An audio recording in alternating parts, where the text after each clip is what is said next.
Hello viewers and welcome to Elimu's January podcast recorded right here at Elimu Resource Centre in Malindi. My name is Cynthia Adhiambo.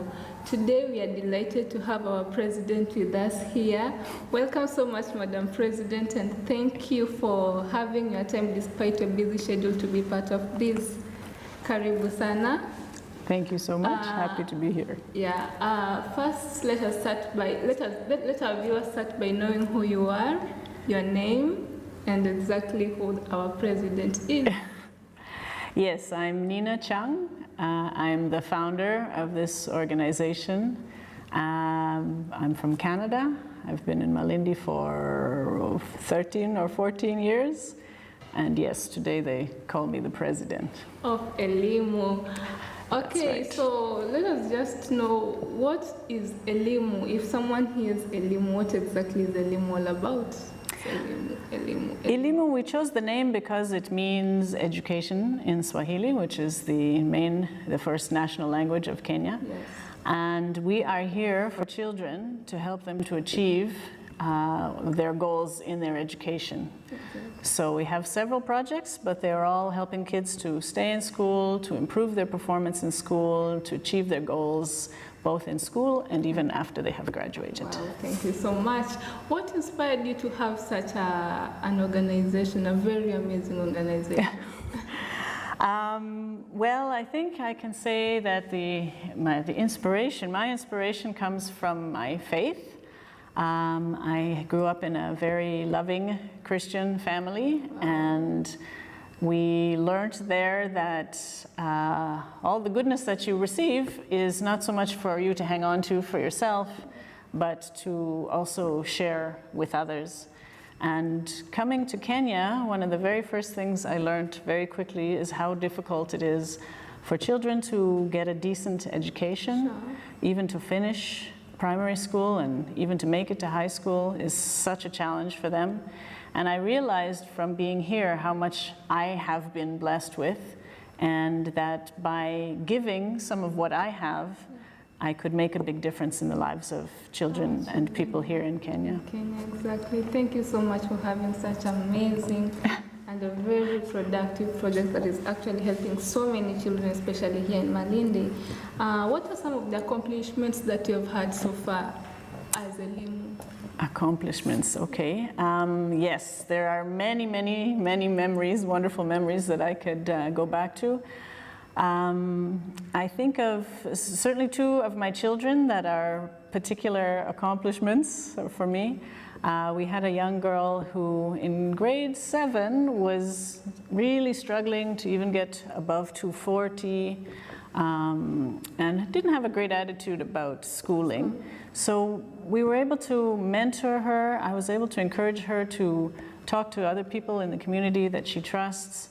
And with time, she changed her attitude and started to become one of the top performers in her school. And today she's doing nursing at college. So that has been a really wonderful blessing for me. We have another young boy, and I love his story. He's quite an artist, but in grade 5, 6, when I first got to know him, he really didn't realize either that he had a talent or that talent was of any value to him.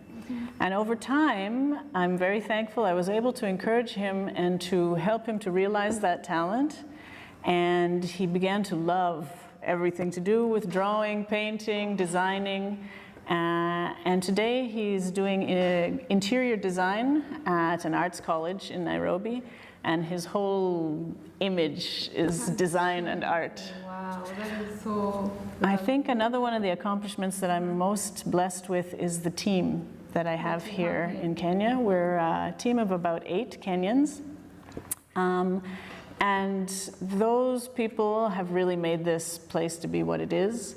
And they have so much taken on the vision that I have. We totally share that vision.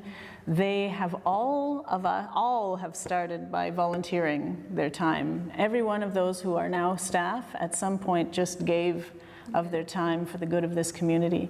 And I'm able to even come and go to Canada. I can go home for even 5, 6, 7 months at a time, and everything is managed perfectly here. They move ahead of where I left them, and that has been just an amazing, amazing blessing to me. Exactly. You're indeed a mother. You know, yeah, you're a mother to so many people. And I don't know whether you know this, that Nina basically in Swahili means mama. I do know that one, yes. So practically or technically.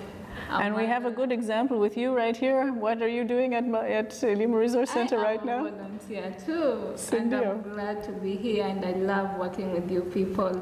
Okay, as we continue, when you talk about Elimu, most people think about this big 3-story building that is located right next to IEBC, but they don't know exactly where this came from. So briefly, I'd like you to tell us, where was Elimu, where is Elimu, and where is Elimu headed to?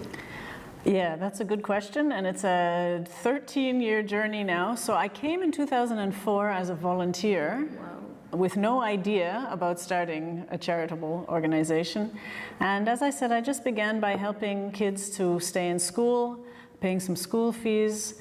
Then I became involved with a family. It all really started with 2 boys that I took to kindergarten to pay their school fees. Mm-hmm. Then I kind of adopted that whole family, sponsored that family, a grandmother, and at first about 5 children. Eventually that grew to 15 children. Mm-hmm. And we call that Nyumbani Kwetu, and it's a home for those children. So we take care of everything from school fees, medical care, nutrition, and housing. Mm-hmm. That was really the very first project. At the same time, from my volunteering days, we were assisting girls with a sewing program, and I continued with that. So that grew to be our Elimu Sewing Project, which helps now up to 10 girls a year with a 2-year training program. They get entrepreneurship training, how to run a business, how to do their sewing. And now that we have the Resource Centre, they're also getting the digital fashion design course, which helps them to use computers and technology to find new fashion designs. In between there, I began something called the School Sponsorship Project, which helps kids to stay in school. I really believe every child has a right to study. And in Kenya, there are a lot of programs to help those kids who are really achieving very high marks. But there are so many others that still deserve to be in school. So I looked really at just as long as there is an encouraging parent at home or some kind of responsible person around that child that will encourage them with their studies, we began to pay school fees. In some cases, it might just be might even just be a uniform that the parent can't afford to pay that makes all the difference from keeping that child from dropping out of school. In other cases, we are taking care of all of the school fees for the whole year and getting that child maybe through their whole high school. Then in the process, we had those 3 projects running. That was by about 2014. And we were listening to the challenges that our children were having. And some of the biggest challenges are lack of books, lack of resources in the classroom, lack of time with the teachers, lack of conducive study environments at home. Maybe there's only a gas lamp, no electricity. Maybe they're in a mud hut. It's a very dark place. And trying to think about how we could help, what could we do to solve those challenges. Eventually, this Elimu Resource Centre is what came out of that. It started off as a small digital library where we could only host about 80 kids at a time, and we thought that was a very big thing back then. That was 2016. And then last year, we were blessed with this wonderful, wonderful building that we're sitting in now, and we can now provide a space for the primary students and a space for the high school students. We have our e-hub now where Form 4 leavers can come and be starting businesses and using the internet. We have a swimming pool outside where we can do other types of activities, and we have so much hope for this building. Yeah, it's actually a very great and beautiful building, but what amazes is that it is a span of, is it a year? Because I also moved from that very small.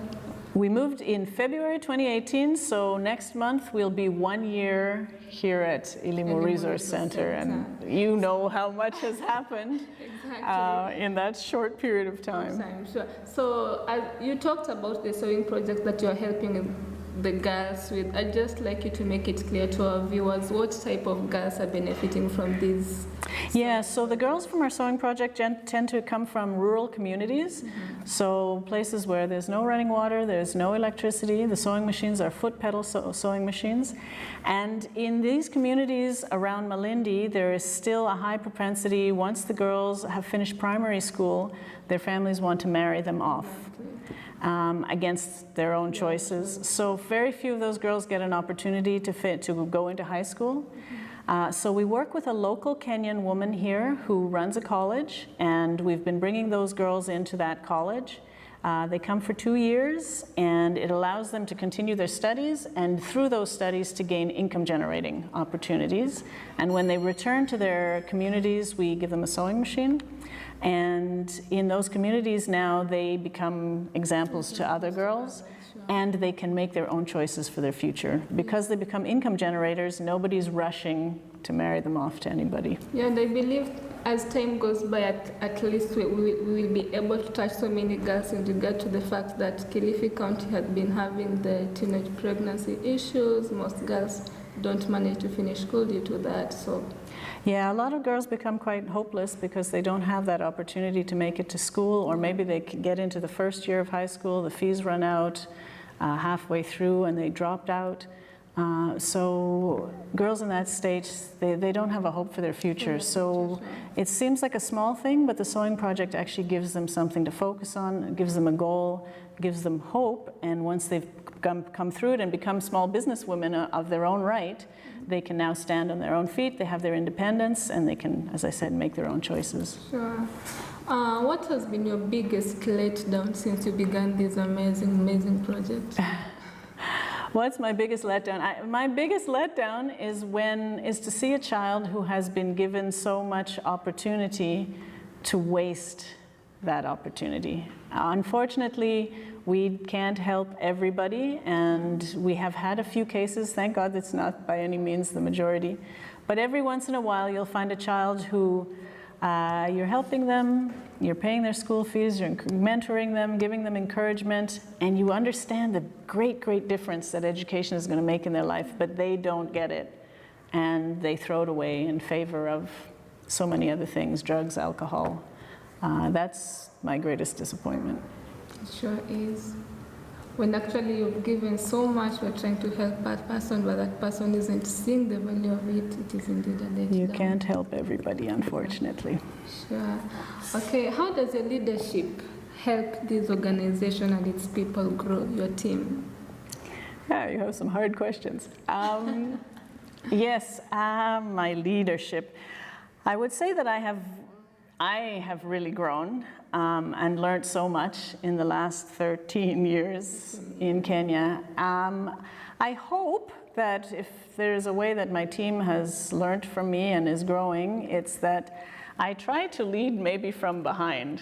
I've certainly had to grow in that and to learn to let go. But one thing I have certainly learned over time is that I am not the expert in so many things. We're a digital hub for learners, and I'm certainly not the digital expert here. And I've really learned to allow the experts to lead in their areas of expertise. So I think one of the important things is to try to understand what is your strengths and where are your weaknesses.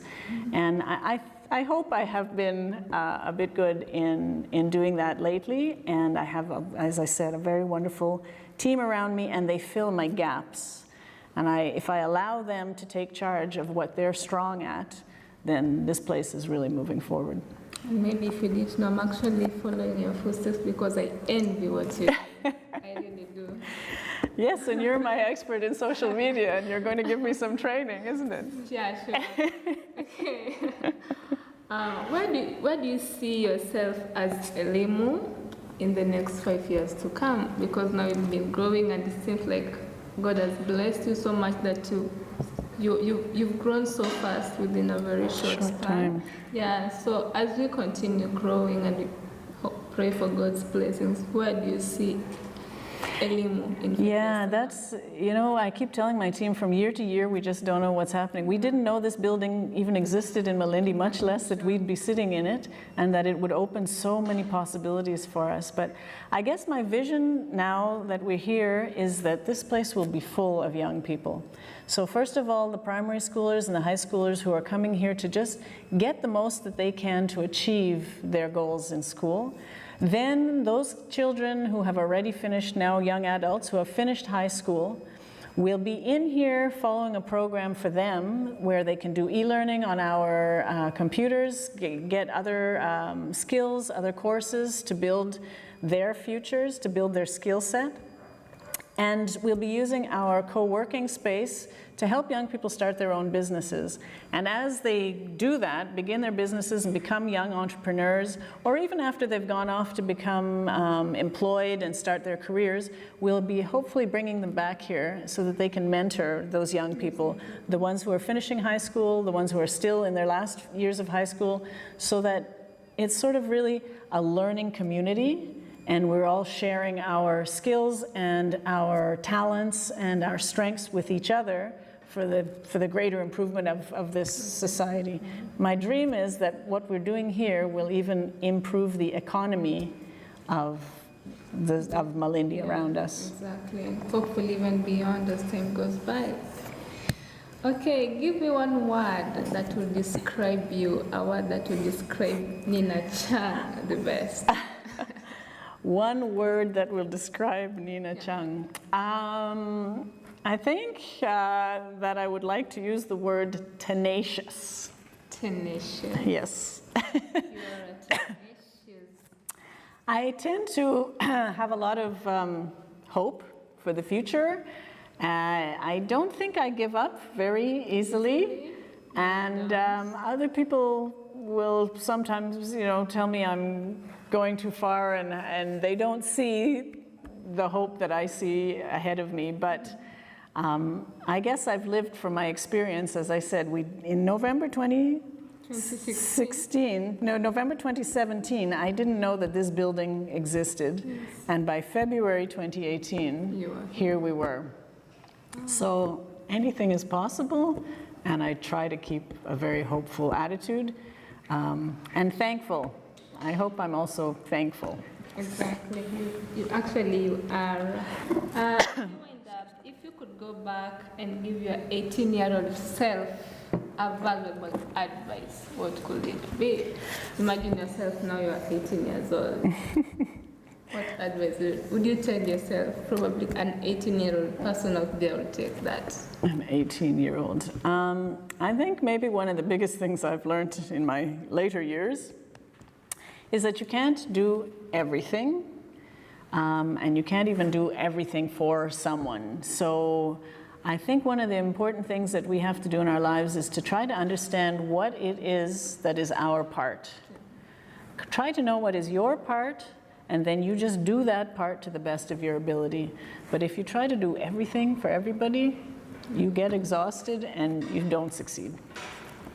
Wow, that is actually very true, especially to young people, because you find yourself there, you want to do this, you want to impress someone, so you want to do this for yourself. You can't fit everywhere. Correct. Hope you got it there. Okay, finally, what are your last words to our audience? And please give our audience a piece of advice, especially to our young people.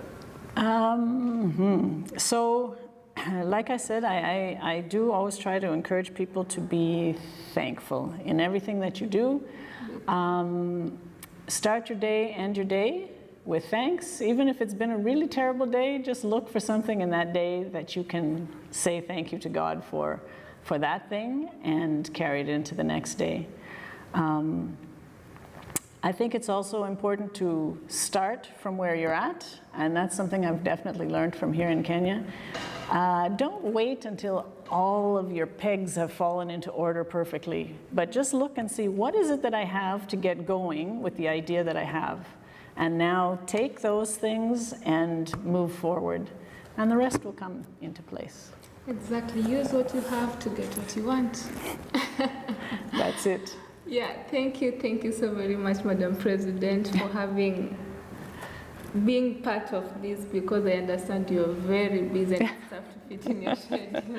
Sometimes. And to our viewers back there, thank you for being part of this. To view more of our videos, kindly go to our YouTube channel, that is at Elimu Development Projects. Don't forget to subscribe, like, and give us our view. So from the two of us here, we say thank you, God bless you.